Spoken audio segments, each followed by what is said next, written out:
Salut et bienvenue sur Cybermatic pour ce nouveau tuto sur Microsoft 365 et plus précisément sur l'application Forms. Si tu as déjà utilisé un formulaire Monkey Survey ou Google Forms, tu dois savoir que c'est très pratique pour récupérer des données et des informations de la part de collaborateurs, de clients ou de fournisseurs. Et la bonne nouvelle, c'est que Microsoft a intégré un outil de ce type directement dans ton offre Microsoft 365 qui te permet de te passer de ces outils externes à ceux que peuvent utiliser ton entreprise. Et c'est ça qu'on voit aujourd'hui. D'ailleurs, est-ce que tu t'es inscrit à la chaîne? Parce que c'est très important pour moi que tu puisses faire partie de la communauté et pour toi pour avoir des tutos de ce type-là et savoir quand est-ce qu'ils sortent. Donc n'hésite pas à t'inscrire. Allez, maintenant on passe à la pratique. Donc je vais accéder à mon portail Microsoft 365 avec l'icône que j'ai mis en bas de ma barre des tâches. Ensuite, pour avoir accès à toutes les applications, je vais sur cette icône qui est tout en bas à gauche du navigateur et j'ai accès à toutes les applications qui sont comprises dans mon offre. Celle qui m'intéresse aujourd'hui, c'est Microsoft Forms, donc c'est celle-ci qui se présente sous la forme de cette icône et qui me fait arriver sur ce portail. Sur ce portail, je vais avoir deux options, donc les deux on va les voir aujourd'hui. Le premier, c'est de faire un formulaire, donc un formulaire c'est une liste de demandes que l'on va faire en fait, donc c'est une liste d'entrées qu'on demande à des personnes de l'organisation ou en dehors, ou un questionnaire, donc cette fois-ci avec un système de notation qui est possible. Donc là, pour cet exemple, on va créer un nouveau formulaire. Je me mets en plein écran. On arrive sur cette interface qui reprend donc là un accès à toutes les applications de la suite Microsoft, comme dans toutes les applications, qui permet de retourner au départ, d'avoir un aperçu de notre formulaire définitif, par exemple, on le refera tout à l'heure, de changer le thème, de le partager et d'avoir accès à d'autres paramètres que nous allons voir. Pour créer ce formulaire, ça va être assez simple, on va juste remplir les champs tels qu'ils sont demandés dans l'ordre. Donc dans le premier cas, tuto YouTube, ce formulaire est celui d'exemple pour le tuto. Voilà. Et là, je vais ajouter ensuite une section, donc soit une liste de choix que l'utilisateur va pouvoir cliquer, soit un texte, soit une évaluation, soit une date, ou encore d'autres possibilités qui sont marquées ici. Là, on va commencer simple avec une liste de choix. Donc là, on voit que la première partie, c'est directement détaché et rempli. Et là, on va pouvoir mettre cette première question. Satisfaction des tutos. Et là, on va pouvoir mettre des listes d'options, donc oui, par exemple. Et automatiquement, il fait une proposition en surligné pour dire non en option 2. Ce qui peut être très pratique. Pour les vrais faux, il fait directement des propositions qu'on peut intégrer. On peut ne pas se limiter à 2, on peut en rajouter d'autres, 3, 4, 5, autant dont on en a besoin. Etc. etc. Et on peut ensuite les repositionner plus ou moins haut dans leur ordonnancement. On peut également, dans le cadre d'une liste de choix, mentionner s'il y a plusieurs réponses possibles. Donc on peut cocher et oui et non, par exemple, donc, ce qui n'est pas le cas dans mon exemple, donc c'est pour ça que je le coche. Quand on met plusieurs réponses, les ronds deviennent des carrés, donc c'est un petit un moyen visuel de savoir ce qu'on a sélectionné. Et on peut également exprimer si le champ est obligatoire, donc si l'utilisateur devra absolument le remplir. Okay, donc là on va mettre que oui. Et on a également d'autres options, donc on peut par exemple mélanger les listes de choix pour que ça apparaisse dans un ordre aléatoire, pratique pour les questionnaires.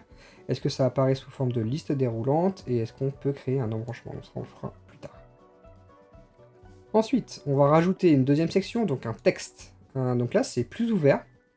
Là on va pouvoir mettre commentaire. Typiquement c'est pour ça qu'on utilise ces sections-là. Et là, donc l'utilisateur pourra rencontrer sa réponse directement dans cette section-là. On peut spécifier si la réponse est longue, ce qui veut dire qu'on pourra faire du multiligne. Là où une réponse courte, en général, c'est qu'une seule ligne, donc ça laisse pas forcément beaucoup de mouvements et beaucoup de texte possible pour les utilisateurs. On va retirer l'obligation. On a également quelques options ici, donc de ce type de restriction et d'emplacement. Je continue avec une évaluation, où on va pouvoir programmer une évaluation. Tuto.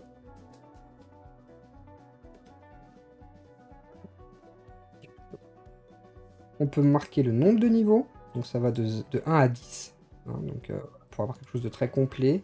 Alors moi dans la pratique j'aime bien toujours mettre des chiffres pairs pour pas laisser de place au doute, donc je vais mettre sur 4. Et on peut également choisir le symbole, donc soit des nombres, 1, 2, 3, 4, soit des étoiles. Et on peut également mentionner si c'est obligatoire ou pas. Toujours hein, sur ces options classiques d'ajout dans les questionnaires, on peut ajouter des dates. Donc là, date de remplissage. C'est pas un bon exemple, date de remplissage, on va plus mettre date de vision du tuto.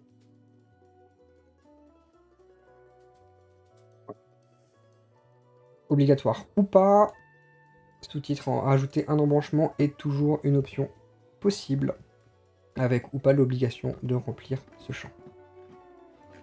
Une fois qu'on a ajouté l'ensemble de ces éléments, ça nous donne, on peut aller voir en aperçu quel sera le design final de ce formulaire. Donc l'utilisateur sur un ordinateur le recevra sous cette forme-là. Donc avec tuto YouTube, la petite mention que j'ai rajoutée en dessous. Toutes les mentions obligatoires sont symbolisées par une petite étoile. Donc de manière à ce qu'on ne puisse pas se tromper. Là je peux déjà le remplir, hein, donc on va le faire. Est-ce que je suis satisfait du tuto? Oui, parce que c'est moi qui le fais, donc je suis satisfait. Commentaire, donc bien formulé.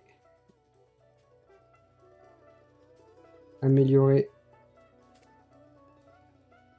d'un point de même.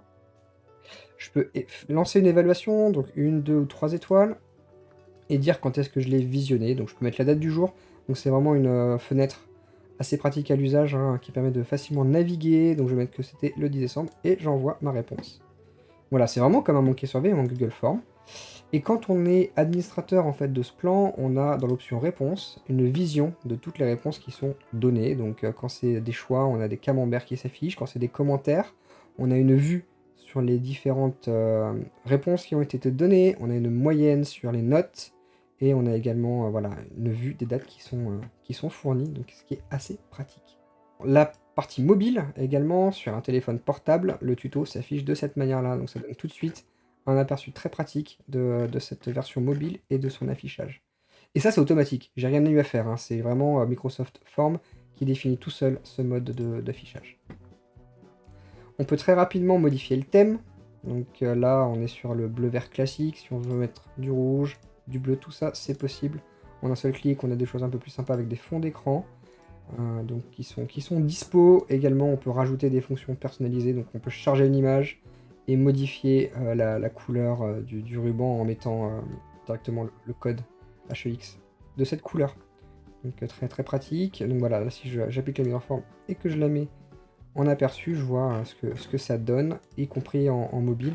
Donc en mobile, on voit pas le fond, hein, parce qu'on est vraiment centré sur le formulaire. Mais en tout cas, les couleurs des entêtes ont bien été prises en compte. Voilà pour cette partie purement formulaire qu'on va pouvoir partager avec cette option de partage qui est ici. Donc on peut recueillir les réponses soit avec tout le monde, ça veut dire que tu ouvres à ton organisation ce formulaire, seulement les membres de ton organisation, ce qui est pratique parce qu'en fait on va récupérer les identifiants de la personne si elle est d'accord pour les donner, ce qui évite en fait de savoir qui a fait quoi et de s'embêter à retraiter. Et seulement certains membres de mon organisation que je vais pouvoir spécifier donc, directement dans cette adresse. Donc là je vais mettre tout le monde. Là pour partager, après c'est juste copier ce lien internet et le mettre par mail, par Teams, par tout ce que tu veux. Toutes les personnes qui ont ce lien peuvent accéder à ce formulaire pour y répondre. Pas pour le modifier, mais juste pour y répondre, donc ils ont accès à cet aperçu. Si tu veux le partager avec un collègue pour collaborer, ça veut dire qu'il a un lien pour consulter et pour modifier. Donc ça veut dire qu'il aura aussi le lien aux réponses. Il faut rajouter un lien ici, directement. Donc voilà, j'ai fait plus. Et les utilisateurs qui disposent d'un compte 365 peuvent y accéder, des membres de l'organisation, ou seulement certains membres de l'organisation. Mais il faut à minimum que le contact ait au moins un compte Microsoft 365 pour avoir accès à cette fenêtre où on a la capacité de faire des modifications et la capacité de consulter les réponses. Voilà pour cette première partie. Je vais la quitter. Voilà, on revient en arrière. Donc là, je viens de le créer, il a été automatiquement enregistré, hein. Il n'y a pas de bouton d'enregistrement ou quoi que ce soit, du moment qu'on l'a validé. Après, il est conservé dans la liste. Dernier point rapide, petite différence, hein, au niveau des questionnaires. Donc les questionnaires ont une caractéristique supplémentaire, c'est qu'on va pouvoir déclencher des notations automatisées. Donc ça c'est bien pour des petits examens pratiques qu'on voudrait faire à des personnes, donc typiquement un QCM. Quelle fonction pour accéder à MS Forms? La fonction logicielle.